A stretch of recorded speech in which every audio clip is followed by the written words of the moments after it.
చెప్పామా, లేకపోతే వాళ్ళ పార్టీలు ఉన్న తగదమని చెప్పామా, ఆమె దేశకి నేత అని చెప్పామా, ఆమె గల్లిక నేత అని చెప్పామా?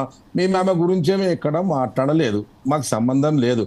దానికి మా పార్టీ బదనాం చేయాల్సిన పరిస్థితి వారికి లేదు. ఎందుకంటే మేము ఎక్కడ కూడా వారికి పేరే ఎత్తాం, కవిత పేరే ఎత్తలేదు. అలాంటప్పుడు పార్టీ మీ మీద మా పేరు చెప్పుకొని దేశకి నేత కావడం కోసమో, గల్లీకి నేత కావడం కోసమో, వాళ్ళ కుటుంబాలకు లెటర్ రాసుకోవడం, అది కుటుంబ తగాదా, వాళ్ళ పరస్పరంగా వాళ్ళ దగ్గరలో నియర్లో వస్తున్న ఆస్తి తగాదాలు ఆమెకి ఇంపార్టెన్స్ దొరకలేదు, లేకపోతే కేటీఆర్ రామారావు గారు రేపు పొద్దున పార్టీ అధ్యక్షుడు అవుతా ఉన్నారో నాకేమి ఇస్తారో అని చెప్పి అడగడం కోసం ఇవన్నీ కార్యక్రమాలు నడిచినాయి. ఇక బీసీల గురించి మాట్లాడితే బీసీల గురించి కానీ ఎస్సీల గురించి కానీ మాట్లాడారత టీఆర్ఎస్ పార్టీకి లేదు. మీకు అందరికి తెలిసిన విషయమే. దళితుల్ని ముఖ్యమంత్రిని చేస్తానన్న కేసీఆర్ ఇంతవరకు ఎక్కడన్నా చేసిండా చెప్పమని నేను అడుగుతా ఉన్నా. అది ఒకటే కాదు, దళితుల్లో డాక్టర్ రాజయ్యను ఒక డిప్యూటీ సీఎం చేసి కొట్టి పంపిన చరిత్ర వాళ్ళకు ఉన్నదా లేదా చెప్పమని అడగండి. అదే కాకుండా చిత్తశుద్ధి మాకుంది. వాను ఒక మాట చెప్పాడు, రైతులు రోడ్ల మీద పారేసుకుంటున్నారు, వరి కల్లాలలో పారేసుకుంటున్నారు అని చెప్తాను. అసలు ధాన్యం కొనుగోలు కేంద్రాలు ఏర్పాటు చేసింది కాంగ్రెస్ పార్టీ గవర్నమెంట్ లో ఉన్నప్పుడే, గత గవర్నమెంట్ ఉన్నప్పుడే. మళ్ళీ అధికారంలోకి వచ్చినప్పుడు కూడా, మళ్ళీ అధికారంలో ఉన్నప్పుడు కూడా ప్రతి గింజ కొనుగోలు చేసినాం. ఈ రోజు వరకు కూడా రైస్ మిల్లర్ల దగ్గర దోపిడీ లేదు. ఇవాళ ధరణి పేరు మీద కానీ చేసుకున్న దాంట్లో దూరపడి ఎవరు చేసిండ్రో మీ అందరికి తెలుసు.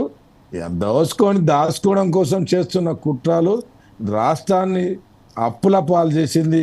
వాటి బీసీలకు న్యాయం చేసే పార్టీ కాంగ్రెస్ పార్టీ. అందుకోసమే దేశంలో బీజేపీ ప్రభుత్వం అధికారంలో ఉన్నా కూడా మా రాహుల్ గాంధీ గారు పాదయాత్రలో చెప్పిన తీరుగా దేశంలో తప్పకుండా కులగణ చేస్తామని చెప్పారు.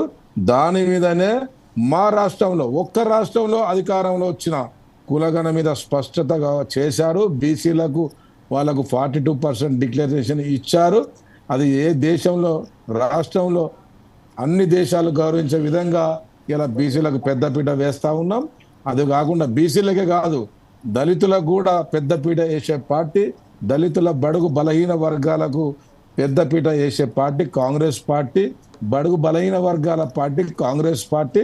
అందరికి తెలిసిన విషయం, ఏదో వాళ్ళు పార్టీలో ఉన్నారు కాబట్టి, వాళ్ళు పార్టీకి వంతా పాడుకోవాలి కాబట్టి మాట్లాడడం కోసం మాట్లాడుతున్నారు. కాంగ్రెస్ పార్టీ 37 కార్పొరేషన్ చైర్మన్లలో 28 మీరు రెడ్లనే ప్రకటించారు కానీ ఎంతమంది బీసీలకు ఇచ్చారు మీరు చెప్పండి. 90 మంది ఉన్నాయి. 90 చైర్మన్ గా దిల్ రాజు రెడ్డికి ఇస్తారు. అట్లాగే మొన్న ఏది డైరీ కార్పొరేషన్ చైర్మన్ గా అమిత్ రెడ్డికి ఇస్తారు. రోజుకొక రెడ్డికి చాప కింద నీరు లాగిస్తున్నారు కదా మీరు పదవులు. ఎంతమంది బీసీలకు ఇచ్చారు చెప్పు, లెక్క చెప్పు, శ్వేతపత్రం విడుదల చేయి. కాంగ్రెస్ పార్టీ అంటే రెడ్లకు అడ్డగా మారిందని చెప్తున్నారు. జానారెడ్డి, ఉత్తమ్ కుమార్ రెడ్డి, కోమటిరెడ్డి వెంకటరెడ్డి, రేవంత్ రెడ్డి అంతా రెడ్లేనా? ఒక్క బీసీ కన్నా స్వేచ్ఛ ఉందా? ఒక బీసీ అయినా సొంతంగా నిర్ణయించుకునే పరిస్థితి ఉందా? మీరు చెప్పండి. మీరు ఎన్ని చైర్మన్లు మీరు మాట్లాడేటప్పుడు మేము మాట్లాడలేదు. మీరు మాట్లాడితే అడుగుతున్నాము ప్రశ్న, సమాధానం చెప్పండి. నేను మాట్లాడినాక అడుగు, నేను మాట్లాడినాక అడుగు.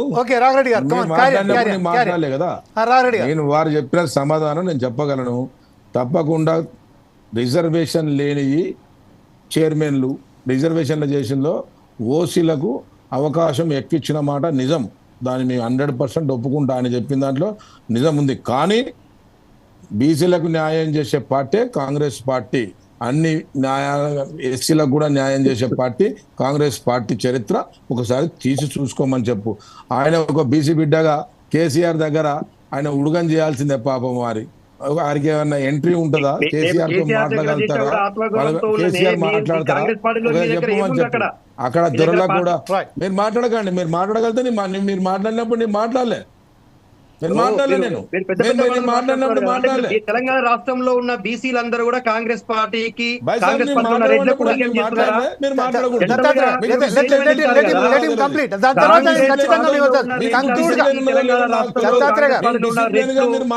నేను మాట్లాడలేదు. మీకు డిసిప్లిన్ లేకపోతే చెప్పడం గమన కూర్చోవాలి. నేను మాట్లాడినప్పుడు నేను మాట్లాడాలి. నేను మాట్లాడలేదు, ఇంకో నాయకుడు ఉన్నాడు వారు మాట్లాడలేదు, ఇంకో నాయకుడు ఉన్నాడు వారు మాట్లాడలేదు. అంటే కంక్లూడ్ గా మీ వద్దకే వస్తానండి ఖచ్చితంగా. దత్తాత్రేయ గారు, పార్టీ కూడా- ఎట్ ద డిబేట్ కంక్లూడ్ లో మీ దగ్గరికి వస్తాను. కంక్లూడ్ మీ ద్వారానే అవుతుంది లాస్ట్. మీకు అవకాశం ఉంటే మాట్లాడండి. ఓకే మీతో రాఘరెడ్డి గారు, మాట్లాడండి. Come on, go ahead right. Yes, మేము చెప్తున్నాం మా దాంట్లో ఇది భారతదేశము సెక్యులరిజం కాపా దిశలో మా రాహుల్ గాంధీ గారు పోతా ఉన్నారు. అందులో భాగమే తెలంగాణలో ఇలా కులగణ చేయడం జరిగింది. ఆ కులగణ ఇలా మేము రాస్తాం, ఇలా మీ అందరికి తెలిసిన విషయమే. అది స్పష్టంగా బీజేపీ ఇన్ని రాష్ట్రాలలో ఉంది, ఎక్కడైనా చేసిందా చెప్పమని చెప్పండి. ఇవాళ ప్రతి ఒక్కరికి స్థానం కల్పించింది ఇది. కేటీఆర్ గారు కూడా వాళ్ళ కుటుంబ తగాదా, అది కాంగ్రెస్ పార్టీకి ఎలాంటి సంబంధం లేదు. ఆమె డిగ్రేడ్ అవుతున్న ఇగోతోని నన్ను పార్టీలకు వెళ్ళి దూరం కొడుతున్నారు, నా మీద స్కామ్ ఉంది, ఈ స్కామ్ వల్ల మాకు ఇబ్బంది అవుతుంది, నన్ను పార్టీలో కూడా దూరం చేస్తున్నాడు, మా అన్న ఇలా చైర్మన్ ప్రెసిడెంట్ అవుతున్నాడు, నా స్థానం కోల్పోతాననే భయంతోని ఇవన్నీ లేఖలు, ఈ కార్యక్రమం తప్ప వేరే కార్యక్రమం లేదు. మేమేమంటున్నాం, ఒక మహిళగా గౌరవిస్తాం, తప్పకుండా వారు ఒక ఎంపీ మేము గౌరవిస్తాం. కానీ ఈ జిమికులన్నీ కాంగ్రెస్ పార్టీ మీద నెట్టడము, కాంగ్రెస్ పార్టీ ఇది చేస్తుంది, ఆమె లేఖ రాయమని కాంగ్రెస్ పార్టీ చెప్పిందా, వాళ్ళ కుటుంబాల తగాదాలు పెట్టుకోమని చెప్పిందా, లేకపోతే కోవట్లున్నారా మేమేమన్నా ఆమెకు రాసి పంపామా, లేకపోతే పంచుకున్న దాంట్లో మేమేమన్నా పార్టీషన్ డీడీలో మేమేమన్నా ఎంటర్ చేశామా చెప్పండి. ఇవాళ వాళ్ళ కుటుంబం ఎంత 10 సంవత్సరాల అధికారంలో ఉండి లక్షల కోట్లు సంపాదించుకున్నారు. ఇలా కవిత గారి ప్రాపర్టీ డిక్లేర్ చేయమని చెప్పండి, కేటీఆర్ ప్రాపర్టీ డిక్లేర్ చేయమని చెప్పండి, ఇలా కేసీఆర్ గారి ప్రాపర్టీ డిక్లేర్ చేయమని చెప్పండి. మా దగ్గర ఒక్కొక్కరు 50 సంవత్సరాలు మంత్రులు ఉన్నా కూడా రేకు కుర్చీలు పురుషోత్తం రావు గారు ఉన్నారు, ఇలా రేకు కుర్చీలు లేవు. ఇలా మా దగ్గర బసవరాజ్ సారాయ్ ఉన్నారు, ఇలా రేకు కుర్చీలు లేవు. అలాంటిది మీ దగ్గర ఒక్కొక్కసారి ఎమ్మెల్యే చేస్తే మీ టీఆర్ఎస్ ప్రభుత్వంలో టీఆర్ఎస్ చేసిన వాళ్ళు ఒక్కొక్కరు 500 కోట్లు 1000 కోట్లు లేకపోతే 100 ఎకరాల ఫామ్ హౌజులు ఎక్కడి నుంచి వచ్చినాయి? మీరు ఈ తెలంగాణ సొమ్ము కాదా? లేకపోతే ఏం వ్యాపారం చేసి సంపాదించిండు? టీవీలలో 50%, స్కూళ్ళల్లో 50%, కాలేజీలలో 50%, హాస్పిటల్లో 50%, ఇండస్ట్రీలలో 50%. రాష్ట్రాన్ని కొల్లగొట్టిన పార్టీ బీఆర్ఎస్ పార్టీ కాదా? అంటే ఎవరు అడగలేకపోతుంటారా? ఇలా రాష్ట్రాన్ని కొల్లగొల్ల చేసింది, ఇలా అప్పుల పాలు చేసింది ఇలా బీఆర్ఎస్ పార్టీ.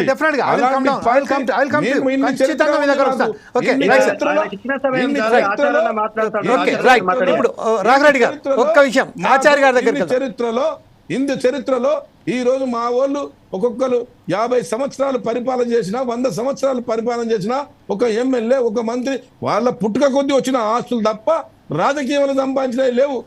టీఆర్ఎస్ పార్టీ అధికారంలోకి వచ్చిన తర్వాత ఇలా రాజకీయాలలో సంపాదించుకున్న పార్టీ ఒక బీఆర్ఎస్ పార్టీ తప్ప వేరే పార్టీ లేదని స్పష్టంగా తెలియజేస్తా.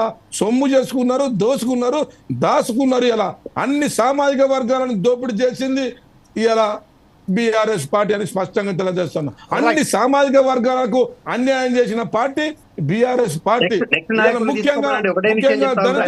ముఖ్యంగా దళితులకు ఇలా దళిత బంధు ఇస్తున్నారు, 3 ఎకరాల భూమి ఇస్తున్నారు, ఇలా కేజీ టు పీజీ, ఇంటికి ఉద్యోగం ఎక్కడ పోయినాయి? మేము హామీలు ఇచ్చినాం అని చెప్తా ఉన్నారు. సంవత్సరంన్నర కాలంలో పడినే దాదాపు 70% పూర్తి చేసిన ఘనత మా కాంగ్రెస్ పార్టీకి ఉన్నది. అది స్పష్టంగా మీకు తెలియజేస్తా ఉన్నా.